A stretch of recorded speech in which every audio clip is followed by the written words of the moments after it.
বুকে হাত দিয়ে আল্লাহর উপরে ভরসা করে বলতে পারবেন যারা টাচ মোবাইল চালান আপনার চরিত্র সুন্দর? রাগ করেন না, এই কথা আমরা না বললে কে বলবে আপনাদেরকে? বলেন। আমার কথা যে সব হেদায়েত হবে গ্যারান্টি আছে?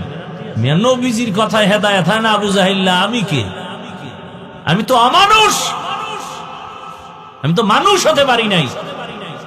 স্বয়ং রাসূল মানুষ গড়ার কারিগর, যে রাসূলকে এক নজর দেখলে জাহান্নাম হারাম, যে রাসূলকে একবার তাকায় দেখলেই পেটের ক্ষুধা থাকে না, যেই রাসূলের সামনে গেলে ঘাম থেকে মেশকের ঘ্রাণ, যেই রাসূলের শরীর মোবারকে মশাবাসি পড়ে না হারাম, যেই রাসূল কদম দিলেই সেই মাটির থেকে মেশকের ঘ্রাণ, যেই রাসূল হায়াতে কোনোদিন মিথ্যা বলেননি, গালি দেননি, তার বয়ান 13 বছর শুনে যেই বেঈমানের বাচ্চা কালেমা পড়ে না,